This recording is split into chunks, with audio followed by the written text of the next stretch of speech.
En nuestro video anterior estuvimos hablando de derivados de carbohidratos como ingredientes.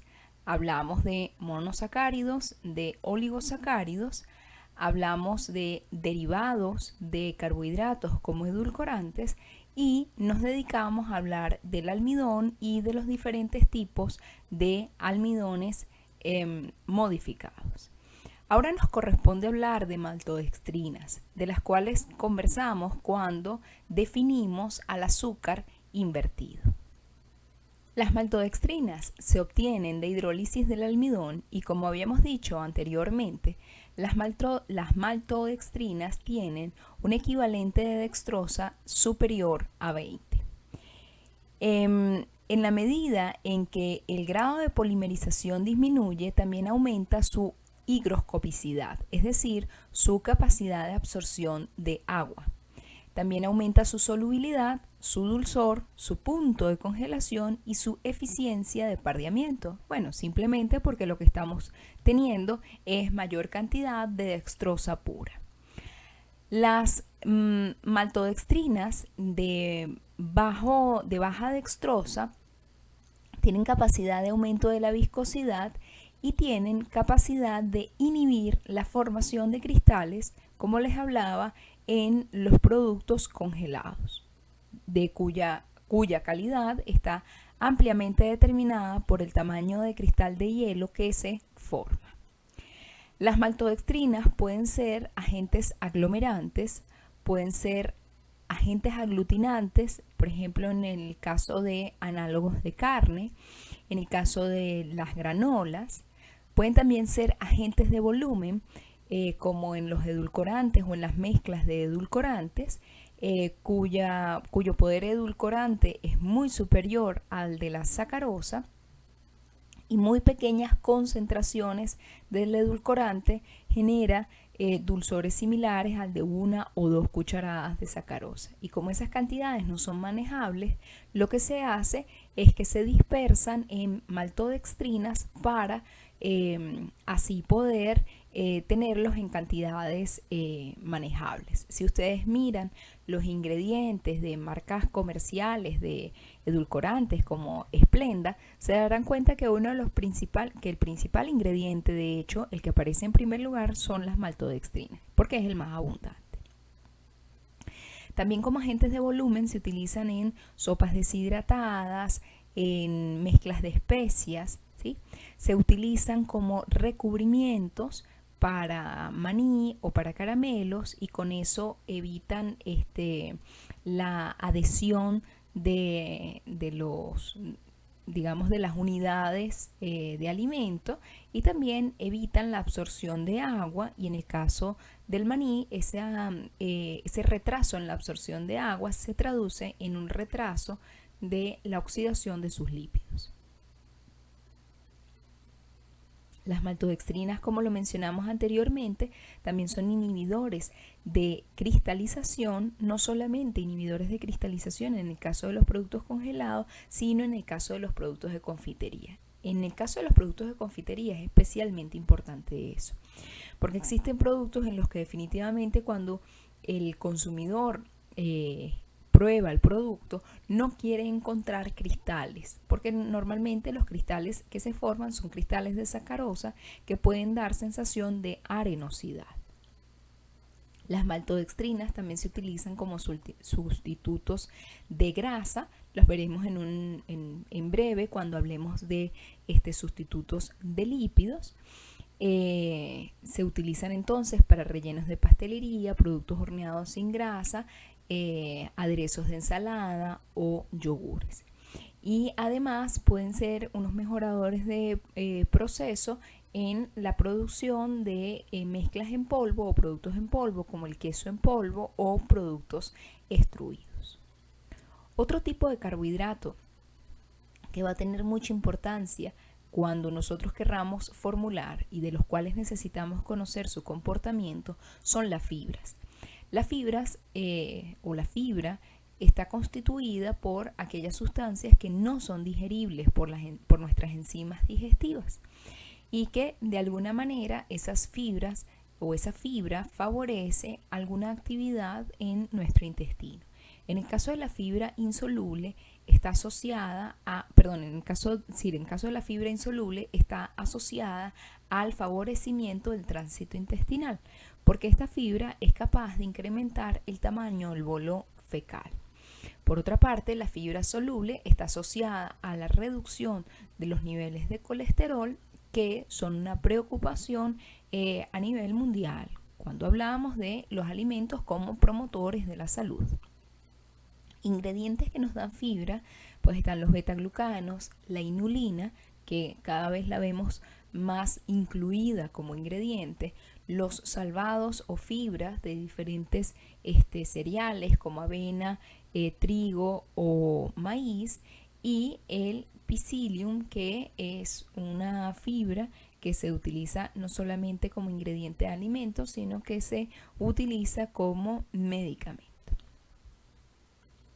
Esas fibras evidentemente tienen características o tienen propiedades de modificar las texturas de los alimentos. En el caso de la inulina muchas veces la mejora. En el caso de los salvados y de las fibras pueden aumentar la fracturabilidad de los productos, y esos son criterios o características que tenemos que tener en cuenta a la hora de incorporarlos como ingredientes.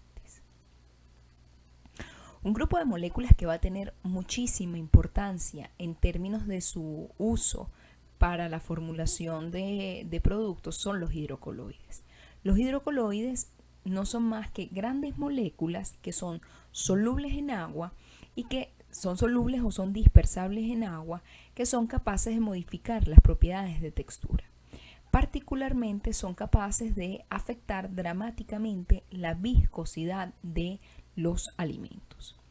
Dentro de los hidrocoloides encontramos una cantidad importante de gomas, como la goma guar, que es un agente de viscosidad que no gelifica, que tiene la capacidad de enlazar o de inmovilizar agua, y se utiliza en productos horneados, en postres, para estabilizar helados, para aderezos de ensalada. La goma arábiga es otro tipo de goma que tiene la capacidad o tiene la propiedad de disolverse tanto en frío como en caliente, y además tiene propiedad emulsificante. Y esto tiene mucho interés en el caso de tratar de desarrollar emulsiones que no tengan proteínas animales, como la proteína de la yema del huevo. O donde la yema del huevo no sea compatible con el resto de los ingredientes o no vaya a exhibir su capacidad emulsificante, como es en el caso de bebidas, de caramelos. La goma arábica además tiene la capacidad de estabilizar las espumas de la cerveza, y hay tipos de cervezas que necesitan tener espumas muy estables, como por ejemplo ahora que están de moda tanto las cervezas IPA. Ese es un tipo de cerveza donde yo necesito tener una formación de espuma importante, pero además una espuma que se mantenga en el tiempo. Y la razón por la que se debe mantener en el tiempo es porque esa espuma protege a los compuestos de aroma que se encuentran en la cerveza provenientes del lúpulo. Si alguno de ustedes ha probado estas cervezas IPA, verá que su característica más importante sus características sensoriales más importantes provienen del lúpulo, y por lo tanto no queremos que durante la degustación el producto vaya perdiendo propiedades aromáticas. Luego está la goma garrofín, que es una goma que es soluble en agua a temperaturas superiores a 95 grados centígrados. Tiene la posibilidad de gelificar si se combina con goma santán. Se utiliza como estabilizador de helados, de carnes procesadas y de salsas. La carragenina es otro tipo de hidrocoloide que tiene la capacidad de enlazar proteínas y nos sirve mucho para productos lácteos, ¿sí? Para rellenos de pastelería, para alimentos de mascota. Los alginatos, que forman geles irreversibles en presencia de calcio, además forman geles a baja temperatura, se utilizan como espesantes y como emulsificantes. Se utilizan para aderezo de ensaladas, rellenos de pay de limón, frutas para horneado, entre otros. El agar es un gelificante fuerte. Es insoluble en agua fría, pero muy soluble en agua caliente. Se utiliza como estabilizador de pudines, de quesos, de sorbetes. Por otra parte, tenemos a la goma santán, que es soluble tanto en frío como en caliente, es estable al calentamiento y al pH, es estable a la congelación y a la descongelación, por lo tanto se utiliza en masas congeladas, estas que vienen listas para estirar y hornear, en merengues, en helados, en productos horneados sin gluten. Porque además tienen la propiedad de generar estructuras similares a las que generaría el gluten.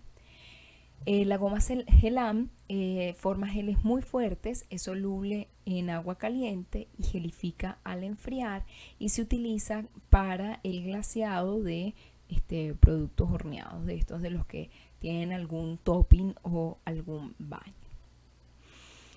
Luego tenemos derivados de celulosa. Está la goma de celulosa, que es soluble en agua, es espesante en agua fría, pero se hace menos viscosa cuando se calienta. Esa goma de celulosa se utiliza en alimentos que son bajos en calorías y sirve como un agente de volumen, por decirlo de alguna manera. El CMC, que se utiliza ampliamente, se utiliza para estabilizar dispersiones de proteína, se utiliza para estabilizar entonces fundamentalmente derivados lácteos porque evita que la caseína precipite. La celulosa microcristalina es estable en medios ácidos, incrementa la fuerza de películas de recubrimiento y se utiliza como sustituto de aceites en emulsiones. La metilcelulosa es soluble en agua fría, gelifica a alta temperatura, se utiliza para mezclas de empanizado, de estas que vienen para colocar alrededor del alimento y poderlo rebozar. El hecho que gelifique en caliente, en el caso de estas mezclas de empanizado, permite que el empanizado no absorba mucho aceite y eso es una característica deseable. Se utiliza para productos sin gluten o para sustituir la funcionalidad del gluten. La hidroxipropilmetilcelulosa es soluble a temperatura ambiente, también se gelifica a alta temperatura y así como la metilcelulosa se utiliza para mezclas de empanizado y para la formulación de productos sin gluten.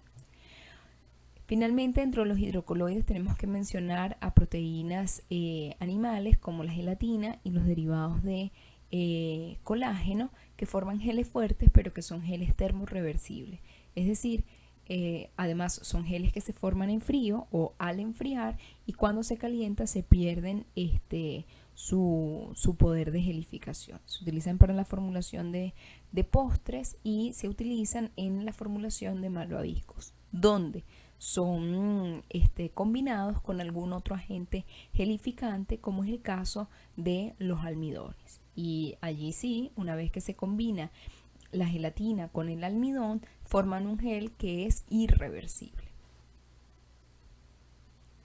Hasta aquí hemos hablado de los ingredientes provenientes de carbohidratos o los ingredientes en los cuales predominan los carbohidratos dentro de su composición y hemos hablado de su funcionalidad, su empleo como ingredientes. A continuación nos corresponde hablar de lípidos y eso lo haremos en un próximo video. Continuemos con el proceso de aprendizaje.